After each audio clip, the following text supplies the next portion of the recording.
So we're on the road slash grind to 100 subscribers. Need to get a YouTube name that people can actually remember. We're at about 50 right now, so we're about halfway there. Not sure how long it's going to take, but once we hit 100, we're going to be doing a giveaway from my own personal stash of Christmas packs. Whoever is getting the most folks to come over to subscribe and commenting and being active in the YouTube channel, gonna call them out. We're gonna rip a pack, and then we're gonna get contents of that pack out to them. So we'll video it on the channel so everybody can see. We'll call them out, say thanks for helping us to grow, and then we'll be doing more kind of giveaways like this in the future. So thanks for your help. We definitely want to promote Rise TCG. We want to get the community growing, and we want Francois to be as successful as he possibly can be moving into 2023.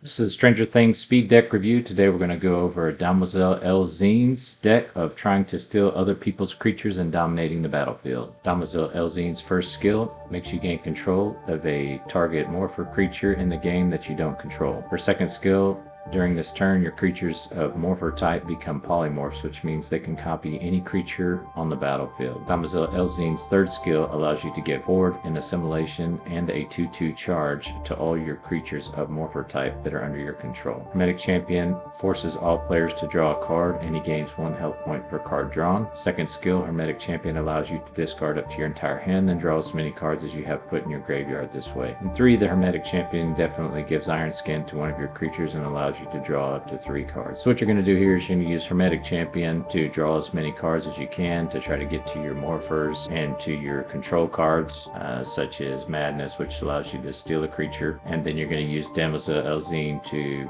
either steal other people's creatures or to make your creatures polymorphs and to be able to copy other creatures. You got the standard level up suite here. You got some health level up. You've got your rank 1 level up, rank 3 level up, which gives you a card, rank 4 level up, which gives you a coin, basic level up. Creatures, you got Ravenous Imps, 2/1 creature with flying and the fire element. Fire element doesn't apply to this deck. If the Ravenous Imp comes into contact with the summoner, the target opponent removes 1 coin from their stock, and then you add 1 coin to your stock. Got 2 of those in the deck. And you got the Global Morpher. Global Morpher's rank 2. You've got 2 of them in the deck here. It can be a copy of any creature under your control, and then you can change that for 2 ether charges. Rank 3 Morpher can become a copy of any rank 3 creature that you have under your control. You got a Skeleton King. Skeleton King has Pierce, which is basically trample. Reanimation, if it dies, you can flip a coin and then bring it back in with a +1/+1 counter, and then it has immunity to disease. All of the skeleton creatures in play gain a +1/+1 charge, and each time the Skeleton King attacks or defends, it creates a rank infinite skeleton under your control. Got Alpha and Omega. They're 0/3 creatures, so basically you can use them as blockers until you get both of them into play. Once you get both of them into play, then they turn into a 10/10 creature with 2 abilities of your choice. Then you have Polymorph. Polymorph can copy any creature in play, and then for 2 ether charges you can change the copy. And so you could bring in your Alpha and Omega and then copy with your Polymorph,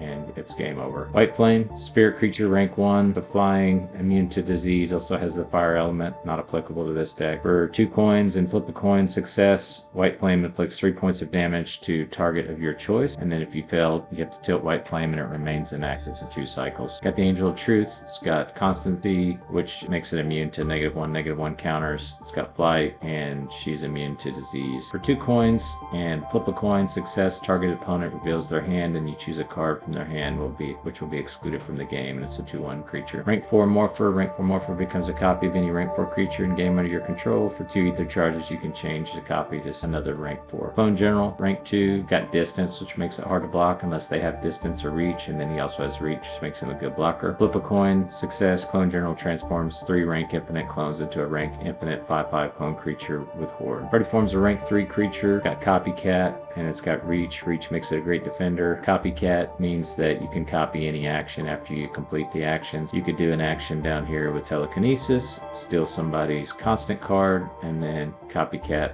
that action. You still have to pay for it, but it's a very powerful repeater. Chronos is a creature, rank 1. It's got flight and distance. You pay 1 coin, you flip the coin for success, then you can return the last card that performed an action to its owner's hand, and if you fail, you can make the opponent discard a card. So we got the rank 4 Mimic monster, comes in chained. Mimic adds 1 coin to your stock when it comes into play, and then at the beginning of each cycle, for 1 coin and a flip success, the Mimic is released from its chain and gains +2/+2 charge as well as bleeding, and if a creature blocks this mimic and it has bleeding, then they'll get a -1 charge on them. You're going to probably use your rank 4 Morpher to copy your mimics for most of the games you can play with this deck. Coming down to Cloverfield. Cloverfield's an imminent incantation, so you can cast this at the end of your opponent's turn if you'd like to. It does require together, which means you're going to have to use 1 capacity point from both of your summoners to bring it into play. Cloverfield allows you to spend a charge to force a success on an action that you have activated or force a fail on an action activated by an opponent. For 3 coins, you can add a charge to this incantation. So this one, it works great with things like telekinesis or things like White Flame, where you're trying to do 3 points of damage, or where you're trying to steal constant cards so that you can make sure that it's a success. Purity, it's an incantation for 2 coins. This is multi-target, so you can do this as many times as you have the coins to do it. You can return target constant card to its owner's hand. Counterfeit copies any constant card that's on the board, but you have to double the cost of its actions. Money Training, the activation costs of your actions are reduced by 1, so if you use this with Purity, you can be returning people's cards to their hand for 1 coin. And then you have Last Training. While this incantation is in play, all of the training cards are inactive, but if you flip a coin, you get a success, then you can draw a card. As long as Alchemist is under your control, you can exclude cards from your hand at any time for retribution in the form of coins. If you exclude a creature card, you get 2.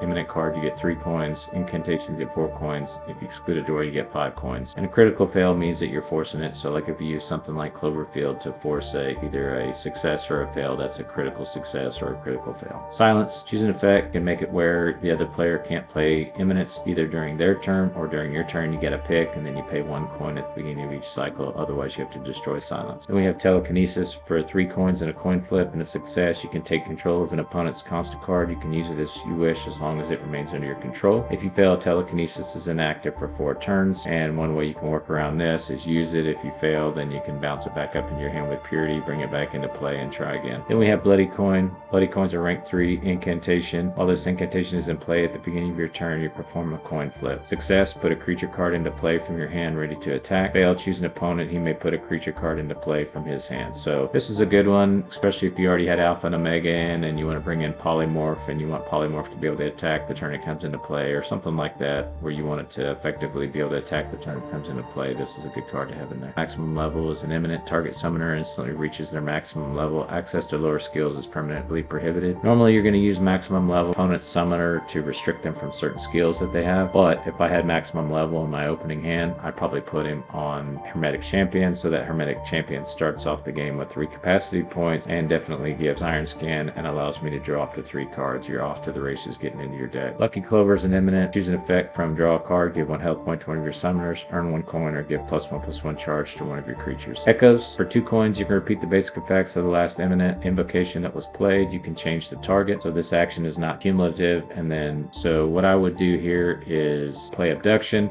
retrieve a targeted creature card from my cemetery and put it in my hand, and then as soon as I play that, I could play Echoes and retrieve another creature, something like that. Or if I wanted to play Madness, take control of a target creature, and then I can use Echoes and take control of another target creature. Imitation is a rank 3 imminent. 2 coins, repeat the result of the last activated action, and you can change the target. And so this is based on actions. So for example, if I was successful over here with my Telekinesis, then I could come over here, play Imitation, and then be successful again, but that'd be a lot of coins to make it happen. But I could do that. I could pay 2 coins to play this card, and then I'd have to pay the 3 coins as well for the action from Telekinesis. But that's an example of how you could do something like that. Decentress, for 1 coin and a coin flip and a success, target creature permanently loses all its actions. Madness is a disease, imminent rank 3, take control of target creature. Dropout is an imminent rank 4, pay 1 coin, flip a coin, success, target creature permanently loses all of its abilities. Rational. This card is like Balance from Magic the Gathering. You would target yourself, and then if you didn't have any creatures or incantations, or if you were trying to restrict what your opponent had to make them destroy all the cards they have down to yours, then you can do that. They do gain a coin for each card that they destroy. And then Abduction, retrieve a target creature invocation from your graveyard, put it in your hand. You can then play that creature from your hand for 2 coins if you want to with Abduction here. Thanks for hanging out with me today. Hopefully you learned something. Looking to get on that road to 100 subscribers so that I can get a website that people can actually remember. So we appreciate that. Ultimately, we're just trying to boost the signal for Rise, get more players, get more collectors, and help support Francois to make his dream a reality here. This is a great game, and appreciate all your support. Get out there, build the guild. Have a great day, everybody.